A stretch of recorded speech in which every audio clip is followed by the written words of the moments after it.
With Zach Gallen set to return this weekend, we got to preview and break down the D-backs versus A's series. And to do that, we got to bring on Locked On A's host Sully Baseball to break it all down.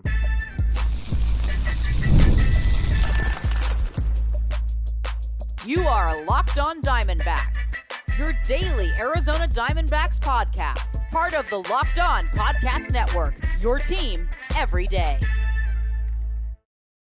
Welcome into the Locked On Diamondbacks podcast, part of the Locked On Podcast Network, your team every day. You're listening to who? The always charismatic host of this podcast, Miller Thomas. I'm a multimedia journalist and I'm a graphic designer, so please go check out my website, millerthomas24.myportfolio.com. On there, you see all my latest work, from my packages to my articles to my photos and my graphic design.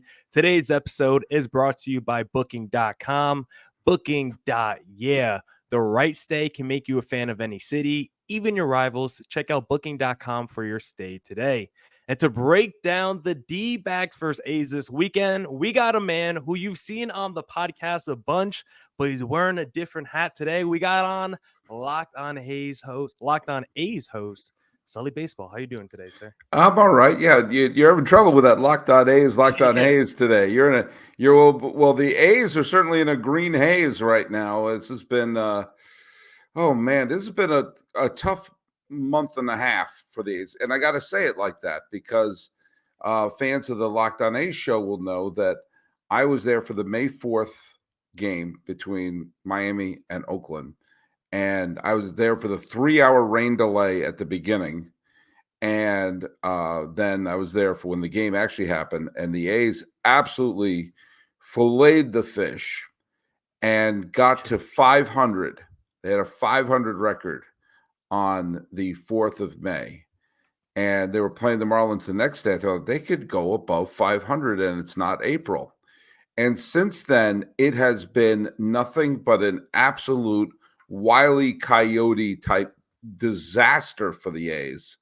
And everything that an A's fan would fear would happen to this team has happened since that glorious day where they climbed above 500. They're in third place. And in fact, they were only a game and a half out of first. And there are A's fans saying, is this going to be one of the greatest stories in the history of baseball? And the answer is no. Yeah. It was not. I remember seeing that as just like a bystander. I was like, whoa, what is going on with the Oakland A's right now on this little, hot streak?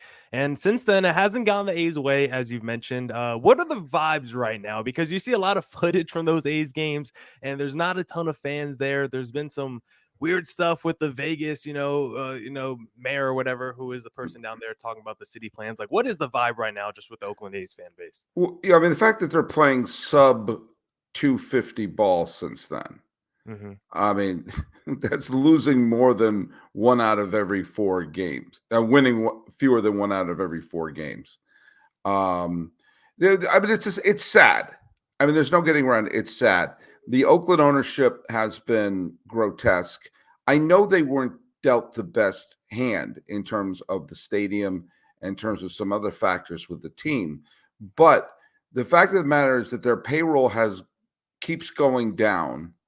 Anyone who, I mean, even you look at Mason Miller, who's the young, hot phenom out of the bullpen. The question is where is he going to be traded to? I mean, you can't get associated with any player on the A's squad, and the stadium's falling apart. I mean, you go there, it just looks dirty, and it's breaking apart.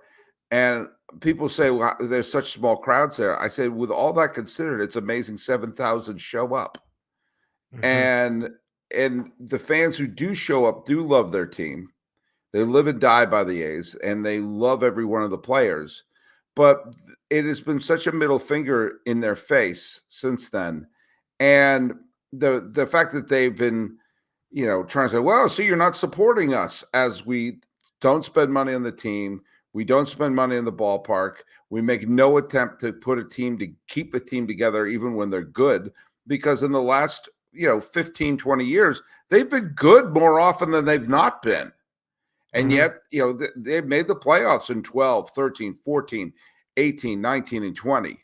A lot of big market teams can't claim that. with their payroll to be able to pull that off. And still they sell everyone off. The stadium's falling apart. They jack up the prices and then say, oh, fans don't support them. I don't know why. Can't imagine why. And the Fishers lie like crazy. And they lie in the press and everything. And the politics are in Oakland are bizarre. The mayor of Oakland just got raided by the FBI. So Ooh. that's and she went into hiding for like a day. It was really a surreal story that happened in the East Bay. But the vibe amongst the fans is kind of is melancholy, because even if they trade away some of their players, even if they bring up people from, ironically, Las Vegas, which is their AAA team, they're not going to be here next year. Mm-hmm. And they're going to be sharing a minor league ballpark, which is a disgrace. The fact that they still have to share the stadium, at least have the minor league team move to a different city while they're there. God's sakes, make some semblance of it. But there's a sense of betrayal, and there's a sense of they never got the fair shot. The A's had ownership who pocketed the revenue sharing. The farm system's a disgrace, and they've just been given a raw deal. And the Fishers, here's the deal. This is a bad combination. They're liars and they're stupid. Oh, And the fact that they've put themselves in a situation where they're not going to be playing in Oakland next year, but they can't play in Las Vegas. They don't have the funding for a stadium in Las Vegas yet. They don't really know where it's going to be. They think it's going to be on the Tropicana site, but that's not official yet. The ballpark designs were done on a napkin the day before the assignment was due, and there's massive question marks on whether or not this is an even feasible stadium. And the people of Las Vegas aren't exactly jumping up and down to get them. mm-hmm. And I think Sacramento's more excited than Las Vegas at this point. And I think the people in Las Vegas are kind of like, yeah, we wouldn't mind a baseball team. Do we have to have this team? Do we have to have this ownership? And because the team they're going to put in, if they go to Vegas, that's a gigantic if in 3 years. If they go to Vegas, they'll be terrible, because they're not going to be able to sign big free agents or develop players to play in a minor league ballpark in Sacramento. So what do you do then? Are you just stuck if you're the Oakland A's, or do you have to if you don't go to Vegas? What are your next options? What's even the next plan? I think they're going to stay. I personally think they're going to stay in Sacramento. I think Sacramento will pony up the money for a stadium. I think Sacramento's a better market than Las Vegas. I think Portland, Nashville, there's so many other markets that make more sense. But the big problem with moving a baseball team, unlike your Arizona Coyotes who moved to Salt Lake City, it's easy to move a hockey team because there's a bunch of arenas sitting around the country. It's easy to move an NFL team or a basketball team because of the popularity of college basketball, college football. You can at least have a temporary stadium. There's not a lot of 30,000 seat stadiums for baseball just sitting around not being used. And since we don't do multi-purpose stadiums anymore because they made too much sense, then you're going to have situations like, we want to move to Vegas maybe in 4 years. It doesn't make sense. But yeah, and there's a sense of anger amongst A's fans. There's a sense of a lot of years of loyalty has been flushed down the toilet, and they're being blamed. And there's the fans still love their team, but they know, like Brent Rooker, who's a lot of fun to watch, or Miguel Andujar, who's having a nice bounce back season, or Mason Miller or JP Sears. We all know they're gone. They're going to be gone in the next month. So imagine how bad this team's going to be in August after they've been sold for parts. Yeah, I want to talk about some of those parts and who the D-backs need to watch out for, because listen, I empathize with Oakland A's fans. No one understands what you're going through more than this guy right here on the microphone. I've seen a team leave their arena, go to the minor league arena, then eventually move across the country. I've witnessed it. So Oakland A's fans, I can empathize with you, but I want to talk about the positives with the Oakland A's and still talk about the best things with this team right now, who the D-backs need to look out for in segment number 2. Hey, let me tell you something, that this episode is brought to you by Booking.com, or as I like to call them, Booking.wow. or yeah. Is it booking dot? Yeah, booking dot. Yeah. I said, wow, I'll do them both. Let me tell you something. Your pal Sully's done a lot of traveling this summer. I already took a big long trip to upstate New York. I went to Buffalo and Syracuse and Cooperstown. Saw minor league games in Buffalo, minor league game in Syracuse, minor league game in and I went to go see the Baseball Hall of Fame in Cooperstown. And I'm not staying on people's couches. I need to make sure I'm staying in a nice place in a nice hotel. And I stayed in a wonderful hotel in downtown Buffalo, a really nice, safe hotel right by the college in Syracuse, and a beautiful lakeside bed and breakfast at Cooperstown. And how did I arrange all that? I did it through booking.com. And it's fantastic. You get the best deals. You get to see where you're going to stay and say, hey, that fits my trip. That fits my personality. And tell you what, you could go to any city and booking.com will make you feel like you're just at home, even if you're in the rival city. So whether you're going to go to the minor leagues or all the way to Cooperstown, the right stay can make you a fan of any city. Book today at booking.com on the site or in the booking.com app. And to make that clear, we're talking about booking.com, or more to the point, booking.yeah.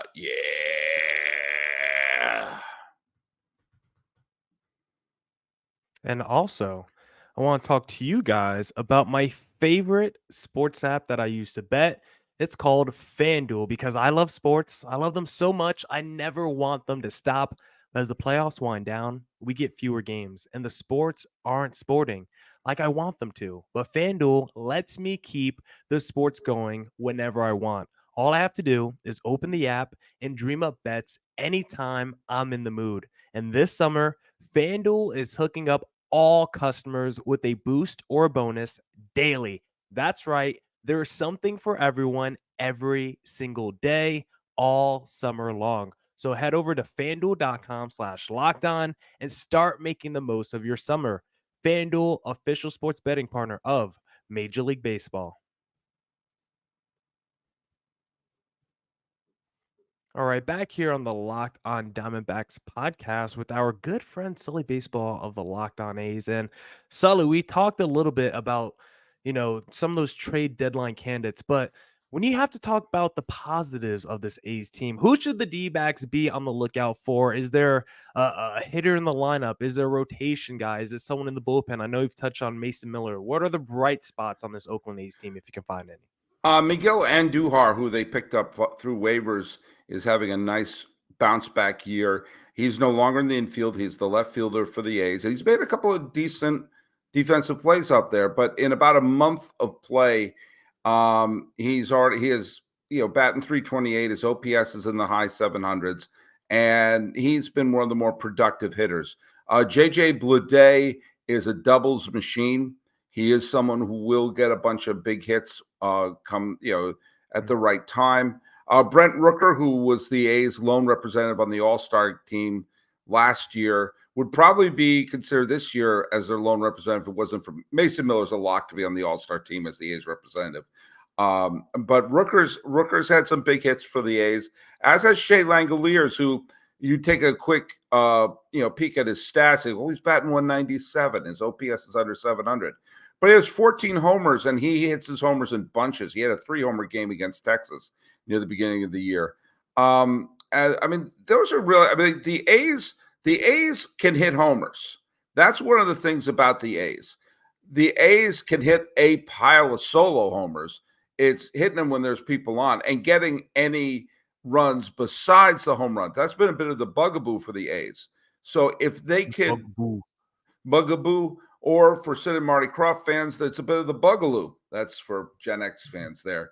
But they can homer. They can homer with the best of them. It's just getting men on base. And I can't tell you how many times you're listening to the A's cast. You're like, oh, Vince Petroni's like, oh, A's left them loaded. Oh, the A's had 2 on and nobody out and couldn't get anyone in. And then the next inning, the guy hits a solo homer to lead off the inning. I mean, you're like, where was that? Where was that just an inning ago? JP Sears, his 5 ERA and Joey Essens's 5 ERA out of the rotation is, I think, a little deceiving. I think Mhm. that they've been clobbered recently and they've had some effective starts. The A's starting rotation is in absolute tatters right now. Hogan Harris, and Hogan Harris and Mitch Spence, who have been relievers at the beginning of the year, are now in the rotation. It's all just trying to be a bridge to Mason Miller. And that's a little bit why it would almost behoove the A's to deal Miller, whether they're going to Sacramento or not, because a team like this with a kick-ass closer is like having a burnt down trailer with a Maserati in the front of it. I mean, a lot of teams on the bubble, like your beloved Diamondbacks, Mhm. could use bullpen depth, and Oh Miller would yeah. be a big asset for a team. It's a shame. And the guy has 62 strikeouts in 35 and 2/3 innings. His ERA has ballooned to 2.02 based on a couple of recent outings by him. And there's a great um, charge in the crowd when you see him warming up. But yeah, I mean the main thing to keep in mind if you're watching the A's come on and you're not as familiar with the team is knowing they've got home run power. Is Okay, knowing they've because got big home run power. when you look at this series, Slade and Brandon Fogg, two of the starters going for the D-backs, those are the two starters that leads this rotation in home runs allowed. So maybe it's a chance for the A's to jump on those two guys. We'll see Slade in game number 1. We'll see Fogg in the finale. We'll see if the A's can tap into the power department against those two starters. But for Saturday's matchup, you mentioned Hogan Harris for the A's. The Mhm. D-backs are going to be bringing back their ace, Zach Gallen, for Saturday's game. And are you looking at Saturday as a bullpen game? Like, is a Hogan Harris a guy that's going to give you some length, or is he like a one inning, one and done? No, Hogan Harris has actually been recently has been one of their better starters. But then Okay. again, keep in mind, I'm penciled in for Sunday. I mean, they're really the Stomper the Elephant was warming up in one of the games, and they recently had a reunion of the 1974 A's, the 1974 World Series champion A's, and the legendary Blue Moon Odom was there, man, deep in his 70s, and it was a great pitcher in those 3 World Series champion teams, and also used as a pinch runner as well. And I'm sure they said, Blue Moon, can you give us 3? Can you just give us 3? I mean, we can activate you. We've got you're already in uniform. Just come on out there.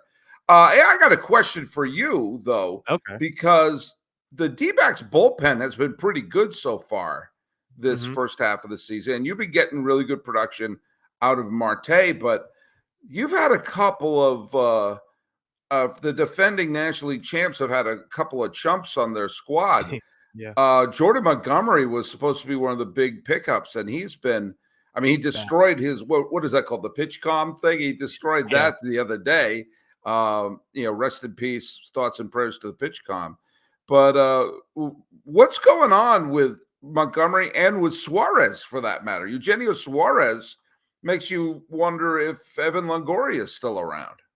Yeah, honestly, Longoria, when you go back and look at the numbers in the first half last year pre-injury, he was really good for the D-back. So we Yeah, kind of need Longoria right now because Suarez, I mean, we've seen the decline with him in the numbers the last couple years when he was with the Seattle Mariners, but this season he's taken it to just a new extreme in terms of pitches he swing at way outside the strike zone. I've never seen a guy try to like avoid pitches more by just swinging at them. Like, oh, this is an inside pitch that's going to hit me, let me swing to get out the way and get called strikeout. Like, it's stuff I've never seen before right. at the plate with Suarez. And then for Monty, uh, he didn't have an offseason, right? He didn't have a spring training. He was signed like the day before the regular season started. And I think you're seeing with those free agent pitchers who waited till the very last day, like the Blake Snells of the world, it has really messed them up. Jordan Montgomery does not look like he's in pitching shape. That's been a big topic right now. Like he looks like a little thickums right now when he's out there on the mound. He doesn't have the snap to his pitches right now. He's a big sinker ball guy.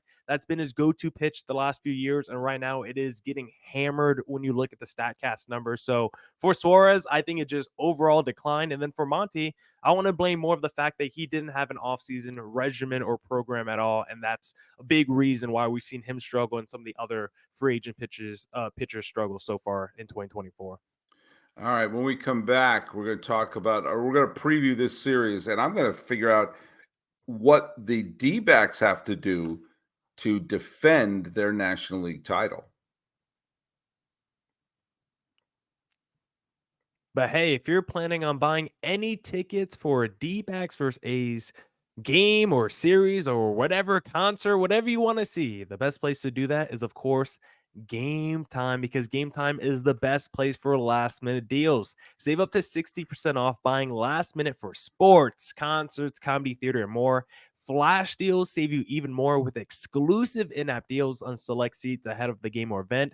Zone deals save you even more when you choose a section and let Game Time choose the seats. All in pricing, you toggle this feature on and it shows you the total cost upfront with no surprise fees at checkout. It can get a panoramic view of your seat before you even buy.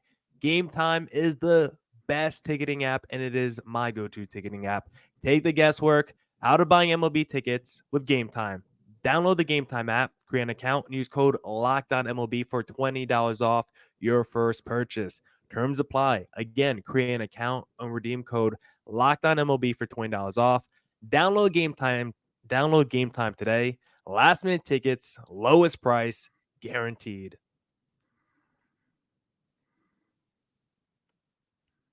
And we're back here on the Locked On Diamondbacks podcast, and we'll let Sully Baseball take over.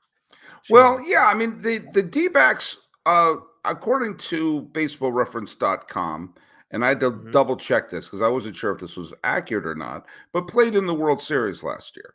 I They wasn't did. sure if, yes, they did. They actually did. In fact, I Yeah. remember having you on, and you were on the verge of tears when they finally won that game 7 against Philadelphia. Magical, man. Yes, and it was and all of America cheered, and I for one was thrilled for you. Yeah, I was thrilled for my buddy Miller because A's fans listen to this podcast. Remember, Miller was big with the Arizona Coyotes, and he was right in saying that their situation paralleled the A's in so many ways, in that they were kicked out of their arena, they had to play at a minor league arena, and then just unceremoniously shuffled off to Salt Lake City. The one major difference is Phoenix, Arizona still has the Cardinals, the Diamondbacks, and the Suns. And I know people who aren't from the Bay Area will say, yeah, well, the Bay Area still has the Warriors, the 49ers, the Giants, and the Sharks. It's like the East Bay has lost its identity, and that's no small thing. Yes, in a generation, everyone growing up in Oakland is going to be big time San Francisco Giant fans, just like they'll all be 49er fans. So, there was a team here, but it's a rough go of it. But right now, the Diamondbacks are not off to a great start. They're going to be a sub 500 team going into July. And the best thing going for the Diamondbacks is they play in the National League where everybody's a contender except for Colorado and Miami. Ironically, Miami was a playoff team last year. And so despite being sub 500, getting absolutely gotched from Gallen due to injury, Montgomery due to no spring training, they're still in it. There's only a couple of games in it, and the teams they're chasing are not exactly the 1998 Yankees. So, as we saw last year, a big series win here or a big series loss there could be the difference between playing baseball in October, playing golf. Right now, they're 3 games under 500, but 2.5 games out of a wild card spot. They have a negative run differential, but they did last year as well when they went to the World Series. So what does Arizona have to do to get themselves in a position to reclaim their throne as the 3rd wildcard team and hope to open up that same pathway of the World Series they had last year? Yeah, I think the most important thing is probably getting healthy, because the rotation is probably the biggest area holding this team back right now. A few weeks ago, I would have said it's the offense, but you look at the numbers in June, this is the best offense in the National League right now. Runs Mhm. scored, I still think they're top 2, if not leading it. Average, OPS, WRC plus, WAR. Like, you look at any offensive metric, the D-backs are one of the best offenses in the National League right now in the month of June. Corbin Carroll for a month now, he's looking really good. Lourdes Gurriel has been picking it up as well. Really, outside of like Eugenio Suarez and like a Blaze Alexander, like most of these offensive pieces have been very good for a few weeks now. Look at the bullpen. We finally figured out the right combination there. Seawald, Thompson, Justin Martinez. Martinez, yeah, Justin Yeah. Martinez, yeah. Ginkle and Uh, Mantiply. That's our core 5 right now in the pen. And then you look at the and rotation. Where do well, you go next? I also want to just throw in the fact that they're also piecemealing stuff like Mhm. Randall Grichuk and Jock Peterson have been able to be productive for them. Fantastic. Maybe, yeah, I mean, like they have created something which is really kind of neat.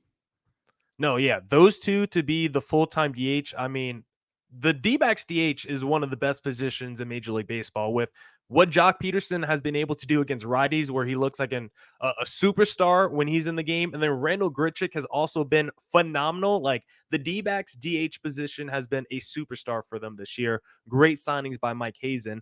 And then you look at the rotation. I think that's been the biggest area of weakness at least for the month of June, because the offense is back. We kind of know who the 5 go-to bullpen arms are. It's the rotation that's been so inconsistent recently with Zach Gallen out, with Merrill Kelly saying that he's going to be out to potentially mid-August after the All-Star break. Erod, it feels like he's always a couple weeks away. It feels like he's been a couple weeks away for like the last 2 months. He's probably coming back in August as well. Thankfully, Zach Gallen's come back this weekend, but Fott, he's been good this year, but he's still inconsistent. He still has that one inning in the end that always messes up his overall stat line in the game. The Ryan Nelsons, the Slades, they're all trick or treat pitchers where one week they look fantastic and then they have 2 blow up starts. So it's like the rotation right now just way too inconsistent. Montgomery, you never trust him game to game either. So I think the rotation is the area. If that can get healthy post All-Star break, I think the D-backs just need to maintain pace in the wild card race, stay within a couple games of those wild card contenders. Like you said, the race is super close. Stay within a couple games, and then if you could get Kelly, Erod back after the All-Star break with Zach Gallen, Monty all of a sudden is your number 5 starter in your rotation. I think this D-backs team has a chance to go on a run in the second half of the season, especially when you look at teams like the Dodgers, who are down Mookie Betts now and Yamamoto, and they're dealing with some injuries. The Fernando Tatises are on the injured list. Bryce Harper, Kyle Schwarber just got added to the injured list. Like, a lot of the teams in the National League are very vulnerable right now. We know Atlanta lost Acuna a couple months ago. I think the National League is so vulnerable, and if the D-backs can get healthy by the All-Star break, I think they could go on a run in the second half of the season. I just want to appreciate trick or treat pitchers. I think I've not heard that expression before. So that you know what, I want to end on that. Well, hey, look at There you go. watch JP Sears come in to the series in Arizona and leave a Diamondback. Watch the D-backs say, "Hey, here's a pitcher who's has talent, had a couple of bad starts. We could pry him loose for a couple of young players." And a lot of times, as I've said, that could be the key for winning is just if you have a bad hole in your team, filling it with a mediocre player is an improvement. That the right there, like that I've said, mediocre is better than bad. So if all you get is a mediocre player, well, then by definition, you've improved it. And every tiny improvement can help. And we saw with the 2021 Braves, if you make sure you've got a major leaguer everywhere, even if they're not a superstar, you could have a parade. Well, I always have a parade whenever I appear with Miller Thomas, whether it's on Locked On A's or Locked On MLB. So, Miller, tell people where they can follow your terrific show. Yeah, please follow me, Locked On Diamondbacks, both Twitter, Instagram for the show handle. Look up @CreatorThomas24 for the personal on Twitter, Miller.Thomas123 for the personal on Instagram. We're, of course, streaming wherever you get podcasts. And also check out Locked On Diamondbacks on YouTube. Please hit subscribe there. And you follow us at Locked On A's on Twitter, or whatever it's called now, and on Instagram. Also check out Locked On MLB Pods on Twitter and Instagram. You can follow. You can watch me 10 times a week. And you can follow my personal handle, which is Sully Baseball on Twitter, or whatever it's called now, Sully Baseball Podcast on Instagram.